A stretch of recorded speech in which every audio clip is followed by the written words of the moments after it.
இப்போது அதிமுக பொதுச் செயலாளர் சசிகலா அவர்கள் கூவத்தூர் வந்து கொண்டிருக்கிறார்.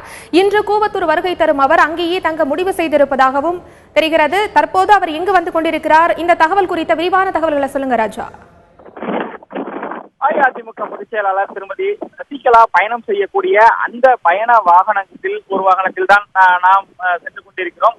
அவர் இங்கிருந்து மாமல்லபுரத்தை தாண்டி கல்பாக்கத்திற்கு அருகில் தற்போது வாகனம் சென்று கொண்டிருக்கிறது. இன்னும் அந்த கூவத்தூரில் உள்ள எம்எல்ஏக்கள் தங்கியுள்ள அந்த விடுதிக்கு அவர் சென்றுவிடுகிறார். பின்பு அங்குள்ள சட்டமன்ற உறுப்பினர்களுடன் அவர் ஆலோசனை நடத்துகிறார், அதாவது கலந்துரையாடுகிறார். கடந்த 2 நாட்களாகவே அவர் கூவத்தூர் சென்று சட்டமன்ற உறுப்பினர்களுடன் பேசிவிட்டு வந்தார். இன்று 3வது நாளாகும். தொடர்ந்து தற்போது ஏற்பட்டுள்ள இந்த சூழல், அதாவது கிட்டத்தட்ட 4 நாட்களாக ஆளுநர் ஆட்சி அமைக்க இதுவரை அழைப்பு விடுக்கவில்லை. இந்த சூழ்நிலையில் தற்போது 3வது நாளாக இவர் சென்றுள்ளார். அப்படி இருக்க சட்டமன்ற உறுப்பினர்களுடன் தொடர்ந்து அவர் உரையாற்றுவார் என்று கூறப்படுகிறது. கடந்த 2 நாட்களாக அப்படிதான் உரையாற்றினார். உரையாற்றிவிட்டு இன்று இரவு அவர் கூவத்தூரிலேயே அந்த எம்எல்ஏக்கள் தங்கியிருக்கக்கூடிய அந்த பகுதியிலேயே அவர் தங்க இருப்பதாக கூறப்படுகிறது. அதற்கான ஏற்பாடுகள் செய்யப்பட்டுள்ளதாக கிட்டத்தட்ட 80 கிலோமீட்டர் தூரம் இந்த சென்னையிலிருந்து இந்த கூவத்தூர் என்பது. அப்படி இருக்கும் பொழுது பயண நேரம் என்பது ஒரு நாளைக்கு 3 நேரம் பயணம் செய்யக்கூடிய ஒரு சூழல் உள்ளது. ஆகையால் இன்று அவர் கடந்த 2 நாட்களை நாம் பார்க்கும் பொழுது இன்று ரொம்ப களைப்பாக தான் காணப்பட்டார். இந்த சூழ்நிலையில் தற்போது கூவத்தூரிலேயே அவர் தங்க முடிவெடுத்துள்ளதாக நமக்கு தகவல்கள் கிடைத்துள்ளன. அதிமுக வட்டாரங்கள் தெரிவிக்கின்றன. இன்னும் சரியாக ஒரு அரை மணி நேரத்திற்குள் அவர் கூவத்தூர் சென்றடைந்து வர, அதன் பிறகு அங்குள்ள சட்டமன்ற உறுப்பினர்களுடன் அவர் கலந்துரையாடுகிறார்.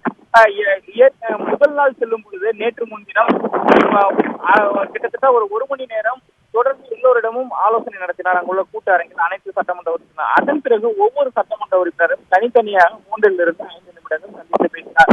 அந்த சந்திப்பின் போது அவர்களுடைய தொகுதியினுடைய தற்போதைய நிலை குறித்து கேட்டறிந்ததுடன் தொகுதியில் எதிர்கொண்ட பிரச்சனைகள் உள்ளன, அவருக்கு அரசியல் ரீதியாக எதிர்கொண்ட பிரச்சனைகள் உள்ளன என்பது குறித்தும் அவருக்கு ரொம்ப நுணுக்கமாக கேட்டதாக தான் நமக்கு தகவல்கள் தெரிவிக்கின்றன. சட்டமன்ற உறுப்பினர்களும் அங்கு இருக்கக்கூடிய சட்டமன்ற உறுப்பினர்களும் அதை நம்மிடம் உறுதி செய்தனர். அதன் பிறகு இவர் அவர்களிடம் தங்களுடைய முடிவில் அஇஅதிமுகவின் கட்சி பிளவு ஏற்பட்டுவிடக்கூடாது என்பதில் உறுதியாக இருக்கும்படி அவர் கொண்டதாகவும் அதன்படியே இன்றும் 3வது நாளாக அவர் செல்வதாக கூறப்படுகிறது.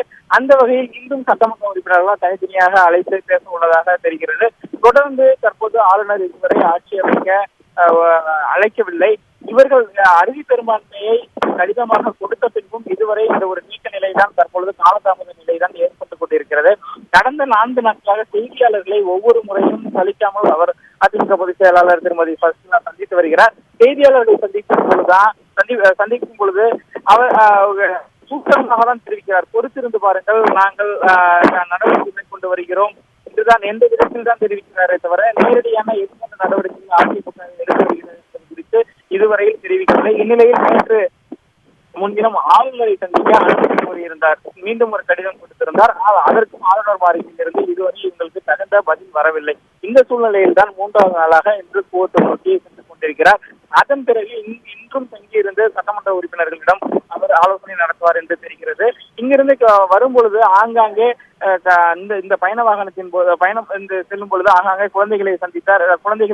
பள்ளி குழந்தைகளை சந்தித்து அவர்களுக்கு இனிப்புகள் கொடுத்தார். அதே போல் தொடர்ந்து தொண்டர்களையும் அங்கிருந்து வரக்கூடிய எங்க இருக்கக்கூடிய தொண்டர்களையும் கையசைத்து விட்டு சென்றார். இப்படிதான் இவருடைய பயணம் இப்ப தற்போது சென்று கொண்டிருக்கிறது. இன்னும் ஒரு அரை மணி நேரத்திற்குள் அவர் கூவத்தூரை சென்றடைந்து விடார். சசிகலா தெரிவிக்கக்கூடிய விஷயங்கள் என்னவென்றால், ஒன்று, தொண்டர்களிடையே உற்சாகமாக இருக்கும்படி எழுச்சி பெறும் விதமாக உரையாற்றுகிறார், பேசுகிறார். அதே போல சட்டமன்ற உறுப்பினர்களிடம் உறுதியுடன் இருக்க அவர் கூறுகிறார்.